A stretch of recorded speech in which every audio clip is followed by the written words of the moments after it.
할렐루야. 반갑습니다. Nice to meet you.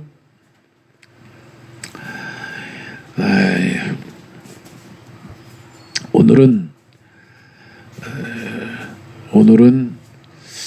여러분들이 많이 잘 알고 있는 철학자에 대해서 또 좀 다루겠습니다.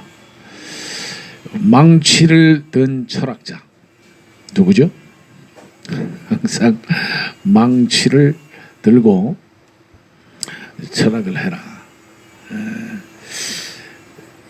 그 분이 한 얘기가 뭐냐면 19세기 1844년에 태어나서 1900년까지 살았습니다. 1900년. 그 19세기 중반에서 19세기 말까지 20세기 전에. 근데 이분의 이 철학자의 영향력이 또 2000년 현재까지 보면 100년 이상 이 사람의 사상에 영향력이 미치고 있는 거예요. 망치를 든 철학자. 그분의 명언 중에 고통뿐인 삶이여 오라. 스스로 이런 고통의 자리로 현실을 부정하고 고통의 자리로 나아갔습니다.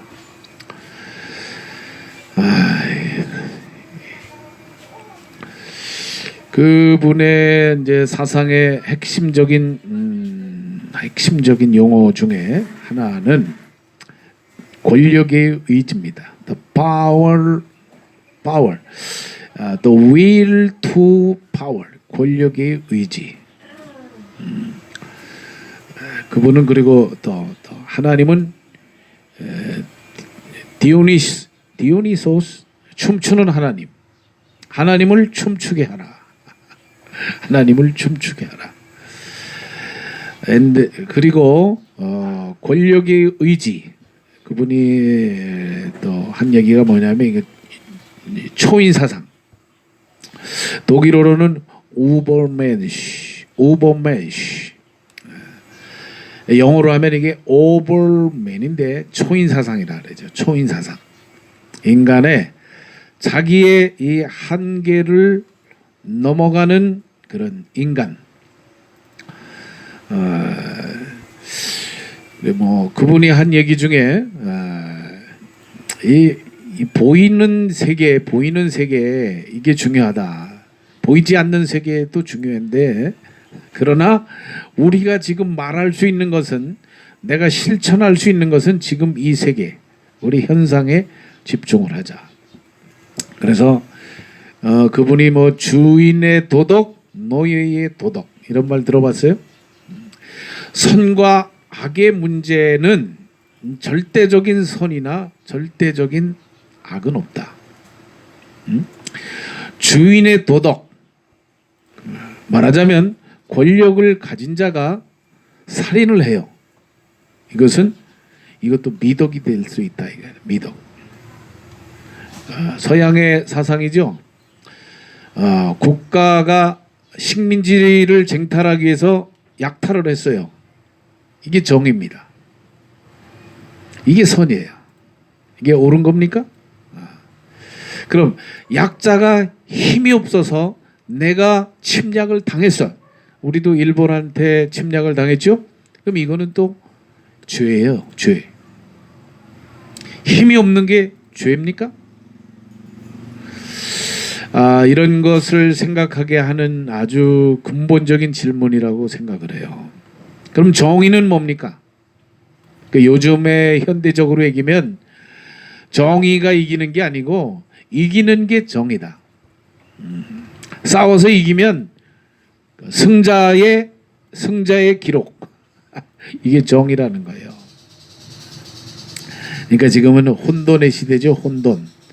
우리가 세상의 정치인들, 세상 정치인뿐만이 아니고 모든 사람의 그럼 과연 이 혼돈 이런 사상과 생각에 혼돈된 이 시대에 과연 무엇이 정의고, 다시 말하면 사회적인 정의, 우리가 개인적으로 믿고 있는 진리, 이 양심이 구현되는 게 이게 정의라고 생각을 합니다. 그럼 이 진리는 뭐예요? 이런 상대적인 이런 세상에서 절대적인 그럼 진리는 과연 무엇인가? 그래서 노예의 도덕 그리고 주인의 도덕, 그는 이런 진리의 상대성에 관해서 얘기한 거라고 생각을 해요. 진리의 상대성. 절대적인 진리는 없다. 진리에 대한 해석만 존재할 뿐이다. 이쯤 하면은 제가 이제 암시는 다 한 것 같습니다. 이 사람 누구예요? 신은 죽었다. God is dead. 신은 죽었다. 그래서 기독교 20세기에 가장 기독교의 적으로 묘사되고 있는 사람이 바로 니체입니다. 그래서 저는 니체를 그래서 신학교 때부터 제가 연구를 하는 거예요. 연구. 제 관심이 뭐냐면, 저의 관심은 그러면 왜 저 사람은 저런 말을 했을까? 신은 죽었다 이 말보다 중요한 것은 신이 죽었다고 한 저 사람의 그 배경, 근원, 저런 동기, 무슨 이유 때문에 그 저 사람의 살아온 그런 삶의 배경을 알고 싶은 겁니다. 그래서 그때부터 제가 신학교 들어가서부터 니체를 나름대로 니체에 관한 논문, 요즘에 시간이 있어서 한 1년간 그분의 니체, 우리나라 니체 학회도 있더라고요. 강의를 들으면서 다시 정리를 한번 해봤어요. 그러면서 제가 여러분한테 이렇게 도전을 또 드립니다. 그럼 신은 죽었다. 그럼 니체가 무신론자입니까? 네? 근데 니체는요 5대째 목회자 집안의 목사의 아들로 태어난 사람이에요. 네? 목회자 집안이에요. 대를 이어서. 근데 신은 죽었다. 느낌이 뭐예요? 그분이 나중에 뭐 이런 이제 근본적인 거, 여러분이 그래서 이 신학을 하는데 굉장히 중요한 게 이런 이제 철학적인 이런 관점입니다. 해석, 인식론. 어떤 관점으로 사물과 사건을 바라볼 것인가. 니체가 얘기하고자 하는 것은 모든 이런 우리를 인간의 자유와 자유의 의지를 속박하는 비이성적이고 미신적이고 야만적인 이러한 것을 니체는 우상숭배라고 정의를 합니다. 우상숭배는 뭐예요? 인간은, 우리는 자유롭게 태어났는데 우리를 이런 종교적으로 또는 전통적으로 우리를 얽어매고 있는, 우리를 구속하고 있는 이런 모든 제도, 사상, 전통, 이런 것을 우상숭배라고 규명을 하는 거예요. 망치를 들고 이런 모든 우리를 진리로부터 우리를 억압하고 우리를 자유를 구속하는 이런 미신을 타파하라. 이를 타파하는 도구를 우리의 철학이라고 보는 거예요. 이성, 생각하라. 그래서 종교적으로 신이 죽었다라고 하는 무슨 의미가 있어요? 그런 종교적으로 왜곡된 신, 변질되고 왜곡되고 우리가 잘못 인식하고 이해하고 있는 그런 종교적인 예속, 이런 또 종교를 정치적으로 악용해서 중세시대의 타락이 1000년 동안 지속되어 왔잖아요.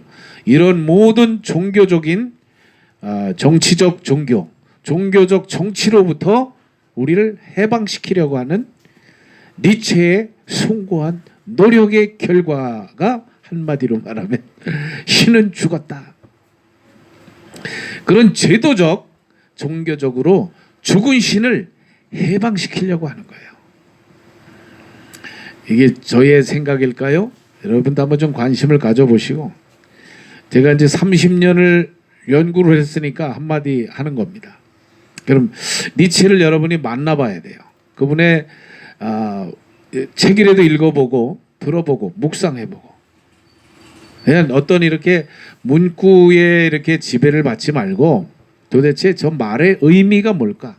저 말의 진정성, 저 말의 본질은 뭘까? 서양 철학의 핵심이 뭐예요? 이런 현상과 본질. 저 말의 그런 배경이 뭐냐 이거예요. 본질은 뭐냐? 왜? 그 당시에 종교가 개혁됐는데도 불구하고 서양의 이런 자본주의의 또는 이런 합리주의의 여러 가지 모순, 이런 만연한 빈부의 격차, 그런 이런 사회적인 악, 그런 계속되는 또 전쟁, 또 만연한 노예 제도, 그런 불평등한 신분 제도에 대해서 이런 것을 고착시키는 것을 이분은 종교라고 본 거예요. 어떤 근원적인 악은 종교가 제공할 수 있다. 이래서는 우상을 타파하라. 그는 뭔지 목적은 뭐예요? 그런 우상적인 미신적인 그런 야만적인 왜곡된 신으로부터, 종교적인 억압으로부터 우리가 벗어나는 것, 해방되는 것을 니체는 자유라고 규명을 하고 싶은 거. 그래서 이 자유가 바로 우리 오늘 여러분들이 지금 그냥 대한민국의 자유민주주의, 우리가 정말 우린 자유롭습니까? 진정한 자유가 있나요? 에? 우린 지금 자유민주주의인데 이거 법으로, 권력으로 우리를 자꾸 예속하잖아요. 그 인간이 이런 국가에 속해 있지만은 이런 또 종교적이고 국가적인 어떤 사회주의, 민주주의, 이런 집단적이고 집산적인, 그런데 우리는 노예가 될 수 없다 이거예요. 우리는 자유를 가진 하나님의 피조물로서 우리는 생각하고 판단하고 모든 우리는 자유를 구속하고 있는 이런 억압으로부터의 해방, 이것을 말하고 싶었다. 저희가 이렇게 생각합니다. 제도적으로, 종교적으로, 전통적으로 그런 관념 속에, 제도 속에 갇힌 죽은 신, 죽었죠. 이 사회에 정의가 있습니까? 그래서 이 죽은 신을, 죽은 제도로부터 해방시키려고 하는 인간의 자유의지를 통해서, 그래서 니체에게서는 중요한 게 신적인 관념보다 중요한 게 우리의 인간의 자유입니다. 자유와 책임, 민주주의의 철학적인 사상의 단초를 니체가 제공해줬다고 제가 감히 생각을 합니다. 진정한 종교의 개혁, 이런 형식의 현상적인 개혁, 이것도 중요한데 더 중요한 것은 우리의 이런 모든 미신적이고 우상적이고 인습적인 이런 우리의 굴레로부터 우리를 해방시키려는 자유의 함성이었다.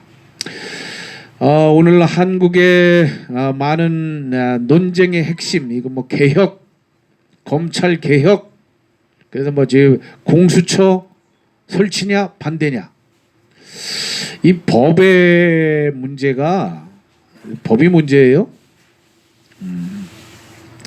그 법을 실천할 수 있는, 자기 양심이 개혁된 정의를 실천할 수 있는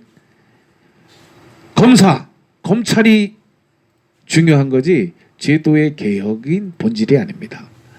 아무리 좋은 제도와 법령이 있고 법률이 있고 헌법이 있어도 그걸 지키지 않으면 이건 유명무실이잖아요. 우리가 지금 이 현 정부에 대해서, 이 검찰에 대해서 이 법을 정말 양심적이고 정의롭게 이거 국민에게 적용할 뿐만 아니라 자기 자신한테도 적용을 해야죠. 이게 법 정신 아닙니까? 법에 있어서의 형평성. 이게 남을 죽일 땐 들이대고 나는 또 거기서 빠져나가고 이건 법이 아니잖아요. 오죽하면 이제 젊은 검사들이 자살을 합니까? 에? 검찰의 이런 폭력성, 검찰의 부패성, 이런 집단적인 구조적인 이런 악의성, 이게 스스로 개혁하지 않으면 망하는 거예요. 사법부 우리 정의의 우리 정상이라고 우리가 지금 믿잖아요. 가장 정의롭고 가장 정직하고 가장 공정해야 될 이게 법을 집행하는 부서 아니에요. 근데 우리가 그걸 지금 못 믿겠다 이거 아니에요. 서로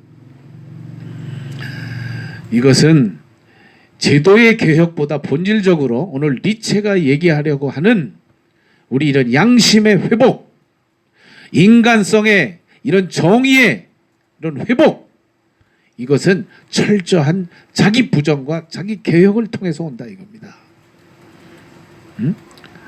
법을 개혁하기 전에 내 자신의 각성, 나의 변화, 내 양심의 회복, 내 영적인 각성을 통해서 내가 먼저 개혁돼야, 그러면 법 이전에 우리와 상식과 윤리가 통하는 세상. 우리 이 법을 좀 실현하는 분들은, 검찰은 우리 스스로가 법이 돼야 돼요. 우린 법의 화신이 돼야 됩니다. 우린 양심의 우리는 기준이 돼야죠. 법령이 문자가 중요한 게 아니고, 저 검사는, 저런 정치인은, 우리 종교인도 마찬가지. 우리가 기성세대 누구나 누구를 탓하자는 거 아니에요. 우리가 정말 양심의 거울이 돼야 되잖아요. 우리가 법의 정의에 우리가 모델이 돼야죠. 또 말씀이 또 길어졌습니다. 저는 니체를, 그래서 진정한 니체의 사상은 이게 종교 개혁입니다. 양심의 개혁, 더 깊은 영적인 차원의 더 본질적인 이런 형식 껍데기만 자꾸 바꾸지 말고, 진정한 우리가 하나님 앞에 정의로운 인간, 이런 모든 억압으로부터 자유로운 인간의 의지를 통해서 이 사회를 선하게 하나님 보시기에 기쁘고 아름다운 세상으로 변화시키고자 하는, 니체는 영적인 개혁자였다. 이것이 저의 니체를 바라보는 저의 관점입니다. 죽었으니까 만날 길은 없고, 그냥 제가 30년 동안 니체에 관해서 연구하고 듣고 기도하고 이렇게 제가 표현하는 겁니다. 표현의 자유. 여러분이 다 동의를 하셔도 되고 안 하셔도 자유입니다. 그러나 우리가 겉으로 나타나는 이런 현상으로 인해서 사람을 함부로 정죄하고 이러한 모든 이런 구조적인 문제에서 우리가 좀 자유로웠으면 좋겠다. 좀 정리가 되나요? 이런 겁니다. 이래 뭐 자살하면 지옥 간다. 그럼 얼마 전에도 또 이 댓글로 인해서 스트레스 받은 젊은 여자 가수가 하나 자살해서 죽었다 그럽니다. 그럼 이게 자살입니까? 타살입니까? 천국과 구원을, 지옥을 논하기 이전에 이 사람의 겉으로 드러난 것은 자살이지만 내면에 그 사람의 스트레스를 보고 정신적으로 압박을 주고 그런 댓글, 조작, 여론의 이런 선동, 이런 2차적인 이건 타살 아닐까요? 또 얼마 전에도 젊은 검사가 하나 죽었습니다. 부장 검사의 폭행, 그런 불의한 이런 압력과 압박에 의해서 스트레스 받다가 자살해 버린 거예요. 젊은 33살의 젊은 검사가. 이 사람은 자살입니까? 부장 검사로부터 이건 보이지 않는 타살인 겁니까? 그것은 저와 여러분의 또 판단에 달렸습니다.